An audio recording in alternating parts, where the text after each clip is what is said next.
High friends, good morning. আর এখন বাজছে তোমার 5:30। 5:30টার সময় থেকে আমার ভিডিও শুরু করছি। তো ঘুম থেকে উঠে পড়েছি, ফ্রেশ হয়েও নিয়েছি আর বিছনা টিছনা গুছিয়ে নিলাম। তো টুকাই বাইরে।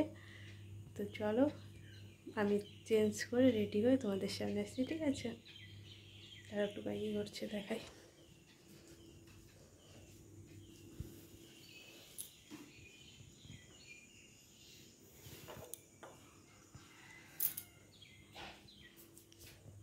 তো চলো আমি চেঞ্জ করে একেবারে রেডি হয়ে আসছি তোমাদের সামনে, ঠিক আছে? তো আমি রেডি হয়ে নিয়েছি আর তোমাদের সামনে চলেও আসলাম। তো ও রেডি হয়ে নিয়েছে। তো এই কুর্তিটাই পরলাম, কালকের কুর্তিটা আর পরলাম না। তো চলো বেরিয়ে পড়ি, রাস্তায় যে দেখা হচ্ছে, কথা হচ্ছে। এই যে আমার ব্যাগ। তো চলো, অনেকটা লেট হয়ে গেল, আসো।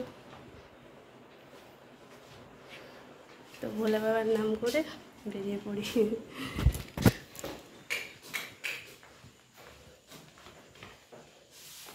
জানলা টাল্লা খুললাম না, যদি বৃষ্টি আসে। তারপরেই দেখো এই সাইডে টোকায় গাড়ি মুছতে লেগেছে। এমনিও বাড়িতে থাকলে রোজ গাড়ি মুছছে, আর আজকে তো দূরে যাচ্ছে। তো গাড়িটা ভালো করে মুছে নিয়ে একটু তোমাদের সামনে হাই হ্যালো করে দিল। তারপরে আমরা বেরিয়ে পড়েছি আর চলেও এসেছি সেনপাড়া মন্দিরে। আর সামনে মায়ের মন্দির, তাই না?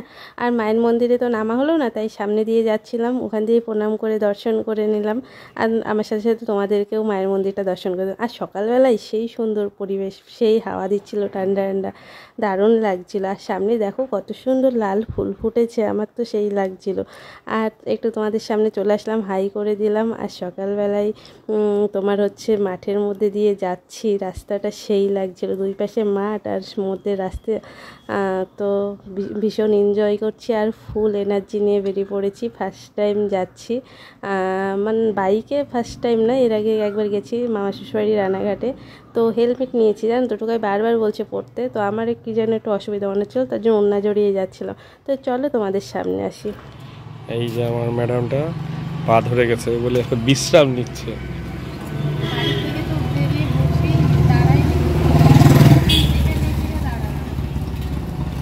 আমরা প্রায় কাছাকাছি চলে এসেছি বহরমপুরে।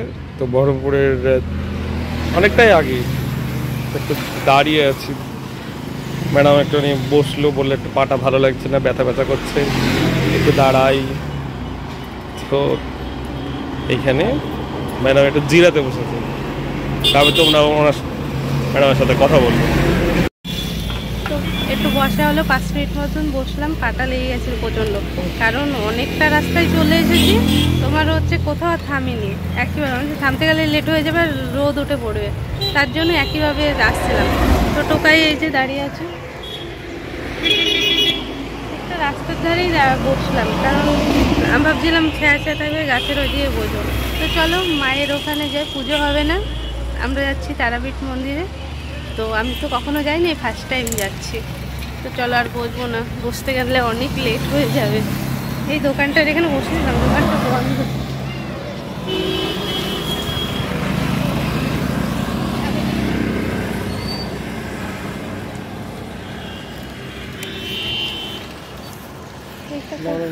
চলো। যা ভালো লাগছে না এই রাস্তাটা, রাস্তার দুই পাশে গাছ আর সবুজ হয়ে আছে, সেই লাগছে। তো কিছুটা বসার পরে তারপর রওনা দিয়ে দিয়েছি। আর আমার রাস্তাটা খুব সুন্দর লাগছে, কারণ দুই পাশে মাঠ আর রাস্তা। তো আমি একটু রাস্তাটার সৌন্দর্য উপভোগ করি, ঠিক আছে? পরে আসছি।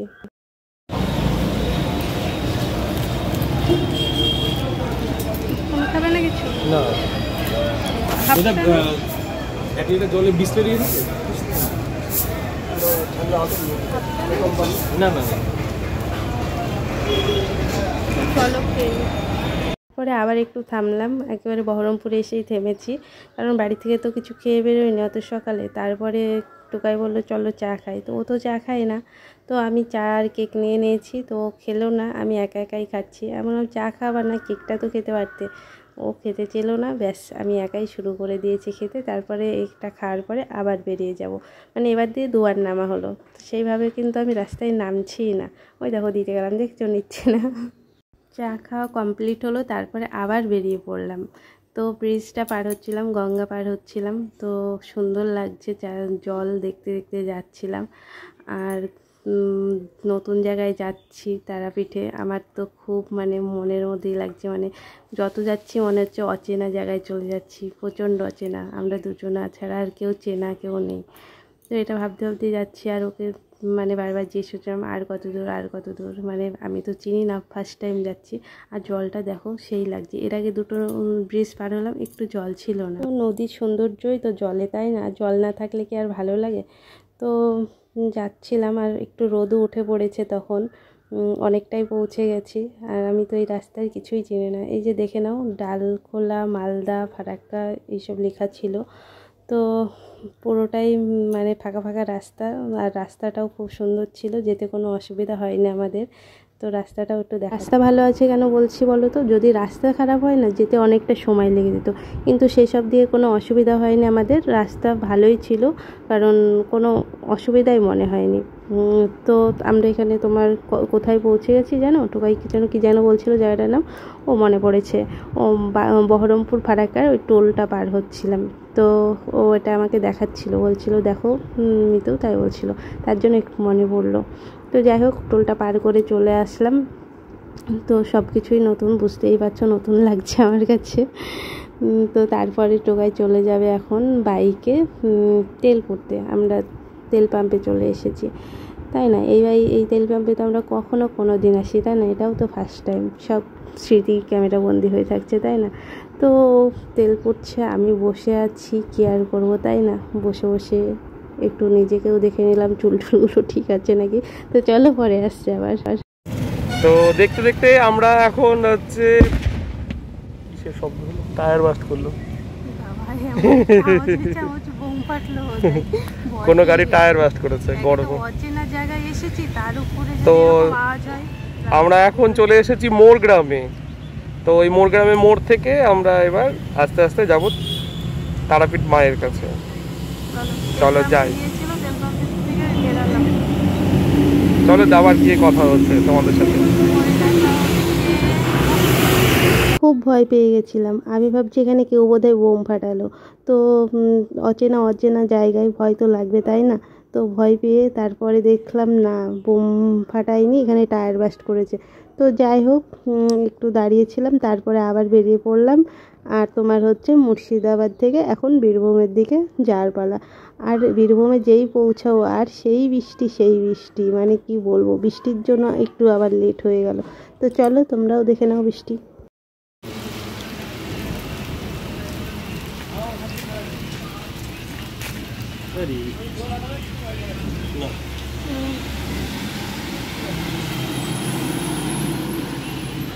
চলে এসেছে, তাই একটা দোকানে এসে দাঁড়ালাম। তো এই দোকানের ভাইটা খুব ভালো ছিল, খুবই ভালো ছিল, বেঞ্চ বের করে তাড়াতাড়ি করে মুছছে, বসতে দিয়েছে। তো আমরা বৃষ্টি দেখছি আর বিস্কুট খাচ্ছি। নদিয়াতে বৃষ্টি নেই, মুর্শিদাবাদে বৃষ্টি নেই, বীরভূমে পৌঁছেছি আর সেই বৃষ্টি। তো বৃষ্টির জন্য তো আর যেতে পারছি না, আটকে গেছি। আর বীরভূমে এসে সবথেকে ভালো লেগেছে, যতটা রাস্তা আসলাম শুধু তোমার ধান ক্ষেত আর ধান ক্ষেত। তো কি ভালোই না লাগছে, দেখো সোনালি কালার হয়ে গেছে। আর একটা জিনিস দেখেছি, প্রচুর তাল গাছ দেখেছি। তো যখন গিয়েছিলাম তখন তালগুলো ছোট ছিল, এখন তো তাল সব জায়গায় উঠে গেছে, খাওয়াও হয়ে গেছে, কিন্তু খুবই ভালো লেগেছে তাল গাছ আর ধান ক্ষেত।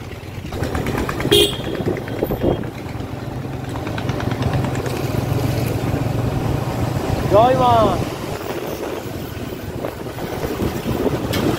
তো এটা দেখার পর তো মনে হচ্ছে একেবারে পৌঁছেই গেছি, ওয়েলকাম টু তারাপীঠ লেখা আছে। তো এটা দেখার পর মনে হচ্ছে না, আর বেশি দূর নাই মায়ের কাছে পৌঁছাতে, আর অল্প একটুই আছে। তো সেই সকালে বেরিয়েছি, বুঝতেই পারছো বেলা অনেকটাই হয়ে আছে, সেই থেকে বাইকেই আছি।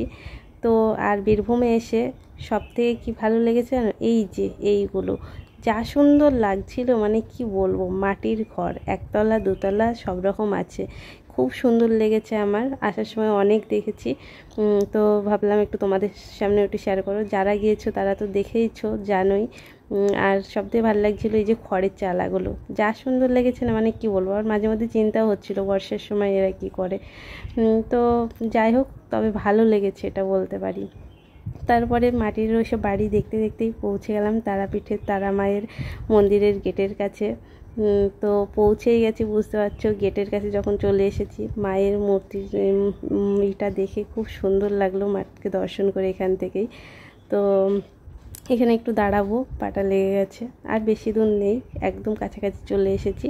তো চলো, তো এখানে একটু দাঁড়ালাম, পা লেগে গেছিলো, তো এখন যাব। টোকায় হাত ধরে পার করছিল। তো ফাইনালি পৌঁছে গেলাম তারাপীঠে তারা মায়ের মন্দিরে। তো এখন ভেতরের দিকে যাচ্ছি, এখনও মন্দিরের কাছে আসিনি, তবে গেটের কাছে আছি। তো বুঝতেই পারছো ভেতরের দিকে যাচ্ছি। তার আগে তোমার গাড়ি পার্কিং করতে হবে, তারপর তো ভেতরে যাব। কিন্তু এখানে তোমাদেরকে ভেতরে আমি কোনো কিছু শেয়ার করতে পারবো না, কারণ ফোন অ্যালাউ নেই, বুঝতেই পারছো। তো বাইরে থেকে যতটা পারছি ক্যামেরা বন্দি করছি। তো গাড়ি পার্কিং কোথায় করবে সেটাও একটা জানার ব্যাপার আছে, কারণ আমরা তো জানি না কোথায় পার্কিং করে। তার জন্য টুকু একজনকে জিজ্ঞাসা করবে, তারপরে গাড়ি পার্কিং করবে, তারপরে ভেতরে যাব। তো মায়ের এখানে এসে যতটা কষ্ট জার্নি মনে হচ্ছিল, কোনোটাই আর কিছু মনে হচ্ছে না, শরীর ঠিকই লাগছে। আর তোমার হচ্ছে মা সতীর একটা অংশ, দেহের একটা অংশ এখানে পড়েছিল, তাই না? তো এটা তার জন্য তীর্থস্থান। তো তোমরা তো সবাই জানো, আর নতুন করে বলার কিছু নাই। তো ভেতরে যাব, তোমাদের একটুখানি আগেই দেখে দিলাম বাইরে থেকে। আর এখানে দেখো বিয়ে হচ্ছিল, তো এই যে সে কোণে সেজে যাচ্ছে। তো গাড়ি পার্কিং করার জন্য পৌঁছে গেছে, আর টুকাই গেছে গাড়ি রাখতে পার্কিংয়ে। তো চলো, অবশেষে মায়ের এখানে পৌঁছানো হলো। আমি মাকে দর্শন করি, তোমরাও মাকে দর্শন করো, ঠিক আছে? তো মন্দিরের ভেতরে বোধহয় ক্যামেরা ফোন অ্যালাউ নেই, তখন আর ভেতরে শেয়ার করতে পারবো না, বাইরেটাই হয়তো শেয়ার করবো। তো অবশেষে পৌঁছালাম, বাপ্পা টুকাইয়ের ইচ্ছা পূরণ করতে পারলাম। চলো চলো, তো আসো, আমি দাঁড়িয়ে আছি ছাই, ঠিক আছে? এখানে এসে একটা আলাদাই অনুভূতি হচ্ছে, অচেনা জায়গা, নতুন লোকজন। আর কি বলো তো, মায়ের এখানে এসেছি, সব থেকে মন মানে পুরো আলাদা আলাদা অনুভূতি হচ্ছে, ভালো লাগছে বেশ। আমি তো ফার্স্ট টাইম আসছি, এর আগে আসিনি। তো টোকাইয়ের সাথে তো বিয়ের পর প্রথম আসা, ভালোই লাগছে।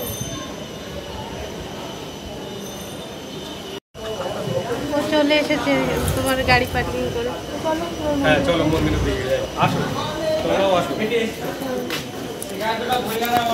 ভেতরে ক্যামেরা করা যাবে ভেতরে। তাই তো তারা মায়ের মন্দিরের কাছে এসেই আমাকে এখন ভিডিওটা শেষ করে দিতে হচ্ছে। পরের দিন আসছে তারা মায়ের মন্দিরে পৌঁছানোর পর বাড়ি ফেরা পর্যন্ত, কালকে দেবো সেই ভিডিওটা। আজকে এই পর্যন্তই থাকলো, এখানেই শেষ করে দিচ্ছি। তো তোমরা সবাই খুব খুব ভালো থেকো, সুস্থ থেকো, দেখাচ্ছে কালকে নতুন একটা ভিডিও নিয়ে। সবাই খুব ভালো থেকো, জয় তারা মা। আর এই ভিডিওটা অনেক কদিন আগেই যেত, আমার ভিডিও দেওয়া হয়েছিল না, তো অনেকটা লেট হয়ে গেল। তো সরি সবারই কাছে, প্রায় এক সপ্তাহ মতন আমি ভিডিও দিতে পারিনি, কারণ এডিট করা হয়েছিল না কোনো কারণের জন্য। তো যাই হোক, এখন থেকে আবার ডেলি ব্লগ আসবে, তোমরা দেখতে থাকো, পাশে থেকো মিতা অ্যান্ড কৌশিক চ্যানেলে। চলো টাটা, বাই বাই, গুড নাইট, জয় তারা মা।